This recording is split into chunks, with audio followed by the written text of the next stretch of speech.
तिथि कह रही होंगी आपको, और तिथि तो कुछ कहते नहीं, तो ब्रह्मचर्य वगैरह से पूछताछ करके इन्होंने सोचा कि ये मुंह तो बहुत अच्छा है। अब वह 2 साल का काम, विद्यार्थी छात्रों सुनो, और जो व्यक्ति उन्नति करना चाहता वे भी सुने। 2 साल में जो काम संपन्न होना था वो 1.5 महीने में हो कैसे गया?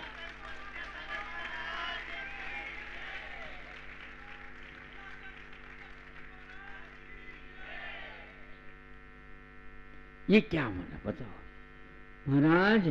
रात को भी और दिन को भी हमने एक किया। अरे ये समन्वय कब बना चंद्रमा और सूर्य में? हाँ? सूर्य में और चंद्रमा में दोनों ग्रह बिल्कुल दिन में और रात में, एक दिवाकर है तो एक निशाकर है, एक रजनीपति है तो एक दिनपति है। ये क्या मामला है महाराज? होता तो ऐसा ही है, नहीं समझे?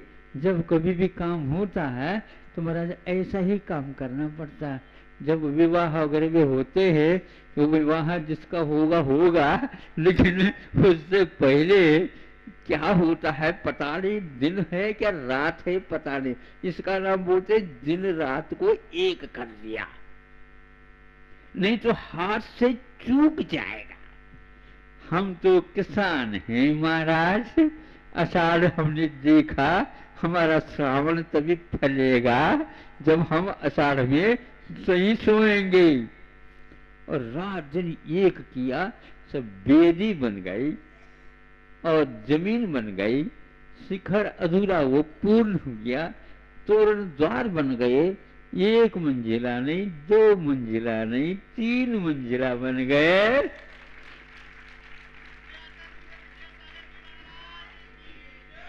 किसी मंजिल में जाओ ये ज्ञात नहीं होता हम दूसरे पर है कि ये पहले पर ही है या ऊपर लास्ट में गए हैं। उसमें सब कुछ है, व्यवस्थित कार्यक्रम है। इतने अल्प समय में करना आवश्यक होता है। सब कुछ जब सामग्री विद्यमान है तो हम शक्ति को एक्टिव क्यों नहीं किया? ये निमित्त के बिना नहीं होता। निमित्त मिलने के उपरांत भी संसारी प्राणी प्रमाद का दास होता है, तो वो दास हमेशा हमेशा बना रहता। रात में न सो करके दिन में सोएगा, और ये उठेगा प्रभात में न उठ करके 12 बजे उठेगा, तो 12 बजे उठेगा तो सूर्य नारायण जो लाल लाल दिखते हैं वो नहीं दिखेंगे, प्रतापशाली देख नहीं सकते हम, बस सनसेट भी नहीं है और सनराइज भी नहीं। क्या होगा? संस्कार की बात है, और संस्कार के अनुसार जिस समय जो करना है उस समय करना।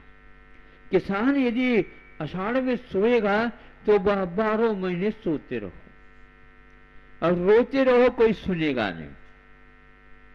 इसलिए उस समय सब व्यस्त रहते हैं और अपनी जमीन को ठीक ठाक करते हैं। तो गर्भ कल्याण होने से पूर्व में जहां पर गर्भ होना है, जिस घर में जाना है, जिस नगर में जाना है, वहां पर सर्वप्रथम आकर के इंद्र कौन है? कौन है? जो सौदर्मिंद्र बनना चाहता है वह इस प्रकार, भगवान तो बाद में आएंगे और उसका सिंहासन हिल जाता है, नहीं समझे? वैसे इंद्र नहीं हिलेगा, नहीं समझे? इंद्र सौदर्मिंद्र नहीं हिलेगा, लेकिन पैरों को यूं कर दो अपने आप ही। वैसे हमें नींद नहीं आती, लेकिन जो ही सिंहासन कंपायमान हो गया, क्या हो गया? मेरे सिंहासन के पैर किसने हिलाया? आप देख लो, सिंहासन है तो उसमें कम से कम 4 पैर तो होंगे या 8 पैर होंगे। तो सिंह को पूछो। सिंहासन का अर्थ यही होता, आसन सिंह का है, उसके ऊपर आप बैठे हो, उसके तो पैर होंगे, वो कैसे पैर होंगे? सिंह सोया था या क्यों पैर यूं कर दिया जिसके द्वारा इंद्र को हिलना पड़ा? क्या हुआ? वही जानता। अरे सबको कहा, ये उठो उठो। आप कहाँ गए थे? मैं ये तो बैठा था। ये क्यों उठो? हम तो उठे हुए हैं। अरे नहीं, तैयार हो जा, हम तो तैयार हैं, आपके आगे की बात है, क्या करना बताओ। ऐसा ऐसा होना है। बस ये क्या है, हमें समझ में नहीं आता। एक जीव अभी आया नहीं, उससे पूर्व में ये सब कार्यक्रम प्रारंभ हो जाते हैं। इसी को बोलते हैं विशेष प्रेरक निमित्त। सबको वह जागृत कर देता है, सो नहीं सकता। एक मुर्गा कहाँ बोलता पता नहीं, सारे मुर्गे की भांति सोए हुए उठ जाते। नहीं समझते? स्वप्न में या रात में सारे शववत होते ही हैं। प्रत्येक व्यक्ति के दिल में या जीवन में वह चेतना है, आत्म तत्व है, लेकिन सो जाता। सो जाने के उपरांत शव की भांति हो जाता, मुर्दे की भांति हो जाता। उसको कौन उठाता है? एक मुर्गा भी। क्या समझे? तुमने हमारी परंपरा को कलंकित कर दिया। हम किसी के यहाँ जाकर मरेंगे नहीं और हम किसी के यहाँ पलेंगे नहीं, हम तो वनोचरों में वन में ही रहेंगे। हमने ये काम गड़बड़ कर दिया।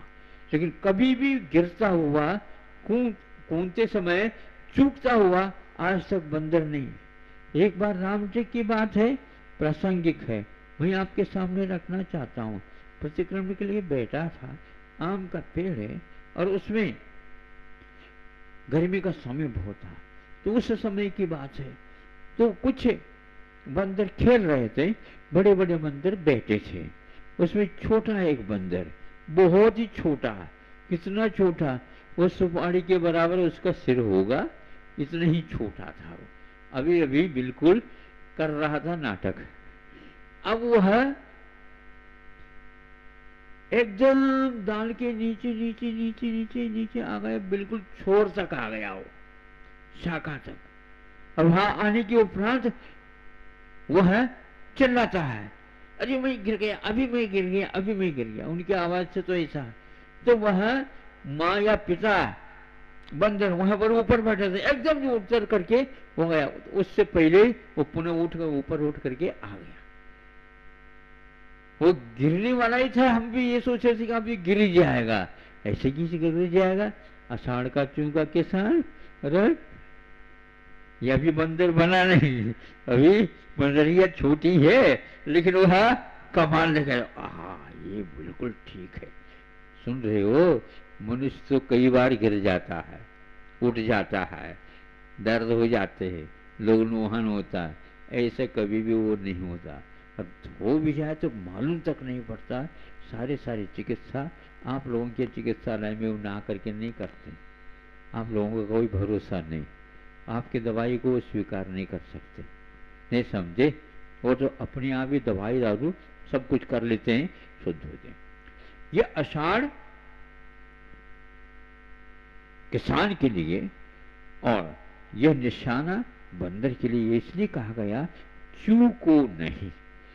आप लोगों ने समझा कि अभी हम चूक जाएंगे तो क्या पता, क्या पता, लापता तो है, क्या पता, लापता। इसलिए तैयार हो जाना अच्छा है। बस तैयार होने से ऐसे थोड़ी तैयार है। सब लोग तैयारी के साथ आ जाएंगे, महाराज हमारे यहाँ आओ, हमारे यहाँ आओ, हमारे यहाँ आओ।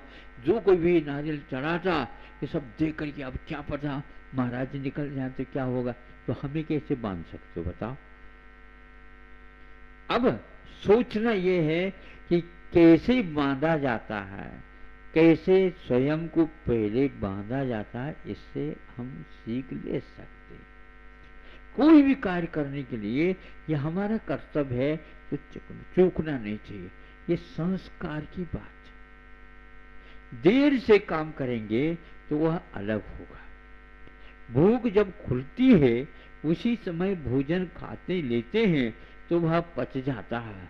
यदि भूख मर जाए, रोटी वगैरह काफी रखी है, उससे कुछ होने वाला नहीं, मरती भी है कभी। हाँ, जन्मती है तो मरती भी है। भूख मरने के उपरांत ऐसी हालत स्थिति हो जाती है, वो न खा सकता है न छोड़ सकता, और रस बनना ही समाप्त हो जाती है। इसके लिए चिकित्सा की आवश्यकता है। आप लोग समझो, समय पर यदि काम नहीं करेंगे तो ऐसा होगा। मनुष्य जीवन हमेशा हमेशा एक क्षण भी खोने योग्य है ही नहीं। ऐसे संस्कार इसके ऊपर डालना चाहिए, ताकि यह इस भाव में नहीं सही। यह भजन तो तब सार्थक होता है जब हम प्रत्येक समय में इसके ऊपर संस्कार डाल रहे हैं। जो बोता है समतल बना करके, अच्छे खाद पानी दे करके बोता है, तो 4-5 महीने लगते हैं। और बोने का अर्थ क्या होता है बताओ? स्टोर में रहते हो, धान बोएंगे, वो धान के रूप में रहेगा तो तब तक तो बीज है, और धान के रूप में यदि अंकुरित हो गया, धान समाप्त। आषाढ़ में ये काम करता हो। समाप्त तो करना है, लेकिन समाप्त नहीं हो सकता वो। क्यों? वह समाप्ति नहीं है, वह अंकुरित होगा। और एक धान के स्थान पर 100-100, 200-200 धान अपने बाल में लेकर के आए। ये इसका उत्पत्ति का स्थान, बीजभूत इसको बोलते हैं। इसीलिए वह रात दिन एक करता है। अब कहां से आ गए इतनी क्षमता? उसके बाद समय पर बोएंगे तो होगा, बाद में बोएंगे तो किसी भी प्रकार से नहीं। एक छोटी सी बात याद आ गई, प्रासंगिक सी लगती है।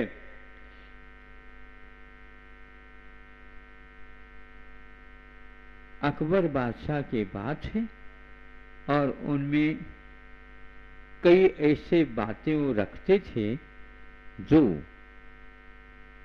प्रत्येक को उत्तर देना नहीं आता था। अच्छे अच्छे कवि पंडित विद्वान रहते थे, लेकिन नहीं हो पाता था। एक दिन कहा, किसी सुना होगा या संभव है, तो 27 में 10 चला गया तो कितने रह गए?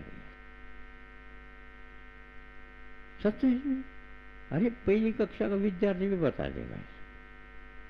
और कहीं विद्या पढ़ने के लिए जाने की कोई आवश्यकता नहीं, बनिया का लड़का जो है ना, वह ऐसे ही बता देगा। इसमें क्या है? 27 में 10 जाए तो 17 तो है ही। ये 17 बातें मत करो। सभी लोग 17 ही 17 कह रहे थे।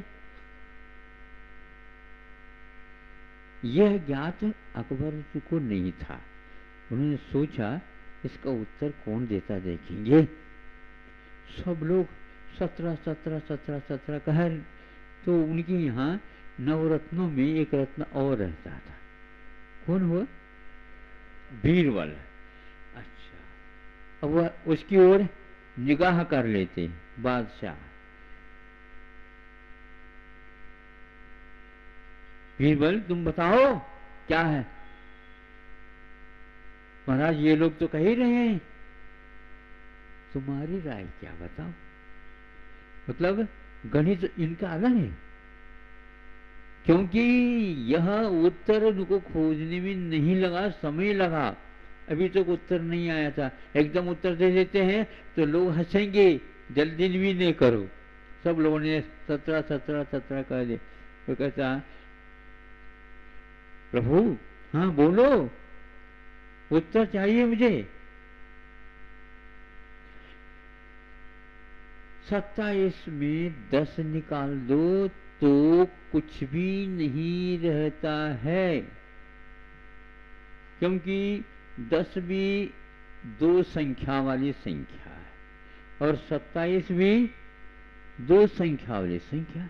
तो 27 और नीचे 10 रखो तो ये 7 तो रहेगा ही, और इस 2 में से 1 निकालने तो ये 17 तो है ही है, पक्का है। हाँ प्रभु, 17 नहीं, हमारे गणित से यह 00 है, कुछ भी नहीं बचेगा। व्याख्या करो, अब ऐसा नहीं चलेगा। तो सावे सावे जो इनकी तो बहुमत हो गया है, जल्दी खोल दो, नहीं तो आपको आधा पागल तो घोषित कर देंगे लोग।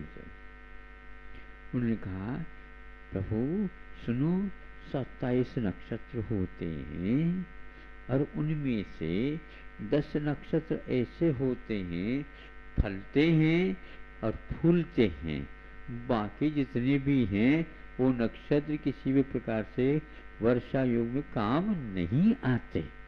इसलिए 27 में 10 चले गए तो वो किसान तो खाली हाथ रहेगा। धान का कटोरा, धान की थाली रख लो, कुछ नहीं होने वाला, ध्यान रखो। कटोरा क्या थाली रखो, कुछ नहीं होने वाला। समय पर यदि आप काम नहीं करते हैं, संस्कार यदि आत्मा के ऊपर नहीं डालते हैं, तो कभी भी आप अगले भव में सही, अगले भव में भी यही करोगे। आप यहां जो किया है वहां पर यही करोगे। इसलिए सोचो, विचार करो क्या करना है और कैसा करना है और कितने समय के लिए करना है और क्यों करना है, देखी नहीं करना है। ये सारी बातें पूर्वार्ध गर्भ कल्याणक में जो कि संस्कार की बात होती है, इन संस्कारों के साथ चलो। नहीं तो 27 में चले गए, 27 नक्षत्र होते हैं और 15-15 दिन करके वह पूरे साल में फलते। सुनते हैं स्वाति नक्षत्र वगैरह बहुत अच्छा फलता, कब फलता? वह पहले से ही सीप हो और उसमें समुद्र में हो और वह तैर करके आ जाए और खुल जाए मुख। आप दूसरे के द्वारा मुख खोल नहीं सकते, स्वयं सीप ही खुलता है। तो उसमें स्वाति नक्षत्र के बूंद गिर जाए तो मोती बनते हैं, और यहीं पर छलक जाए, वहीं पर एक सर्प है तो उसके मुख में जा करके जहर बनता है। वहीं पर गन्ने का एक खेत है, वहां पर जाता है तो मिठास को ले लेता है, और अन्यत्र लवण समुद्र में गिरता है तो वह नमक का पानी बन जाता है, और अन्यत्र धूल में गिर जाता है।